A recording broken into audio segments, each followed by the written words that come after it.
அனைவருக்கும் அன்பான வணக்கம். இது ஷார்ட் ஸ்டோரி ஸ்மார்ட் சக்சஸ். நான் உங்கள் சண்முகம். வாரந்தோறும் புதன்கிழமை, ஞாயிற்றுக்கிழமை 2 நாள் இந்த வீடியோ யூடியூப்ல டெலிகாஸ்ட் ஆகுது.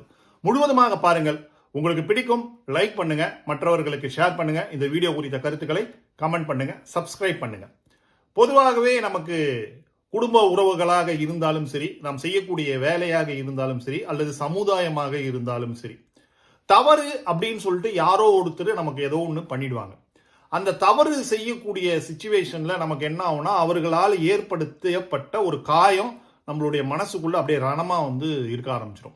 அந்த ரணம் என்ன பண்ணும் அப்படின்னா, நம்மளை அவங்கள பத்தி யோசிக்கும் பொழுதே நமக்கு ஒரு தலை ஒரு பாரமா ஆக ஆரம்பிக்கும்.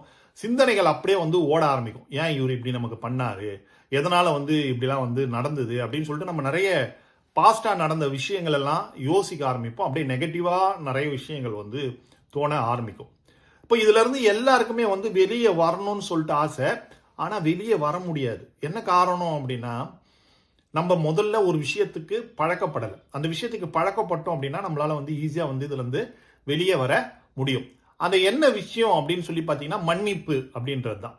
பொதுவாகவே நீங்கள் உங்களுக்கு யாரோ ஒருத்தர் ஒரு கெடுதலோ அல்லது ஒரு துரோகமோ அல்லது ஏதோ ஒரு அநீதியோ ஏதோ ஒன்று இழைச்சிட்டாங்க அப்படின்னா, நமக்கு அவங்க மேல ஒரு கோபம் வர ஆரம்பிச்சிடும். அந்த கோபம் வந்ததுன்னா அது ஒரு வெறுப்பாக மாற ஆரம்பிச்சிடும். அந்த வெறுப்பு என்ன அப்படின்னா, அந்த மனிதரை பற்றி நம்ம அப்படியே அவர் வெறுத்து ஒதுக்க ஆரம்பிச்சிடும். அப்படி வெறுத்து ஒதுக்க ஆரம்பிக்கிறதால என்ன ஆகும்னா, நீங்க யோசிக்கும் போது, அவரை பத்தி யோசிக்கும் போதெல்லாம் அவரை பத்தி ஒரு தவறான ஒரு விஷயம் அப்படியே போக ஆரம்பிக்கும். இது எதுக்கு காரணம் என்ன அப்படின்னா, அவரை நம்ம மன்னிக்காம இருக்கிறது தான். நீங்க அவரை மன்னிச்சிட்டீங்க அப்படின்னா இந்த பிரச்சனை இருக்காது. ஆனா நிறைய பேருக்கு மன்னிக்கிறதுல என்ன ப்ராப்ளம் அப்படின்னா, 2 விஷயம். ஒன்னு நம்முடைய ஈகோ. 2வது விஷயம் என்ன அப்படின்னா, அவர் ஏற்படுத்திய காயம் பெருசா இருக்கும். அந்த காயத்தினுடைய ஆழம் பெருசா இருக்கும். அந்த ஆழத்தை நம்ம அவ்வளவு சீக்கிரம் கடந்து வர முடியாது. அது ஒரு மிக முக்கியமான காரணமாக இருக்கும். இதை மன்னிச்சிட்டோம் அப்படின்றப்போ எனக்கு ஒரு டைலாக் ஞாபகம் வருது. விருமாண்டி படத்துல ஒரு டைலாக், மன்னிக்கிறவன் மனுஷன், மன்னிப்பு கேட்கிறவன் பெரிய மனுஷன் அப்படின்னு சொல்லிட்டு ஒரு டைலாக் வரும். ஆனா அந்த டைலாக்கை விட ரொம்ப உன்னதமான விஷயம் என்ன அப்படின்னா, மன்னிப்புன்றது நம்மள ஒரு ஸ்ட்ரெஸ் ஃப்ரீ பண்ணக்கூடிய ஒரு விஷயம் அப்படின்னு தான் சொல்லணும். ஸ்டான்ஃபோர்ட் யூனிவர்சிட்டியில ஒரு ஆய்வு பண்றாங்க.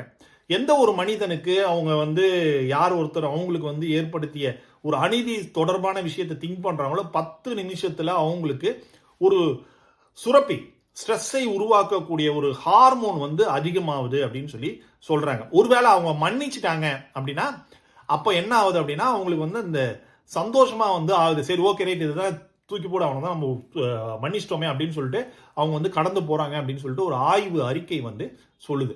அப்ப நம்ம என்ன பண்ணணும் அப்படின்னா, நீங்க உங்களுக்கு எந்த விஷயம் நடந்திருந்தாலும் சரி, முதல்ல அவங்கள மன்னிக்க கத்துக்கங்க. அது சின்ன தப்பா இருந்தாலும் சரி, பெரிய தப்பா இருந்தாலும் சரி, எவ்வளவு பெரிய தப்பாக இருந்தாலும் சரி, மன்னிக்க பழகுங்க. அப்படி நீங்க மன்னிச்சிட்டீங்கன்னா உங்களுக்கு என்ன நடக்கும் அப்படின்னா, உங்களுக்கு அவங்க மேல இருக்கக்கூடிய ஒரு ஸ்ட்ரெஸ் இருக்கு இல்லைங்களா, அந்த ஸ்ட்ரெஸ்ல இருந்து நீங்க வெளியே வந்துருவீங்க. ஸ்ட்ரெஸ் ஃப்ரீ லைஃபுக்கு வந்துருவீங்க. ஸ்ட்ரெஸ் ஃப்ரீ மேனா மாறிடுவீங்க. இது ரொம்ப முக்கியமான விஷயம்.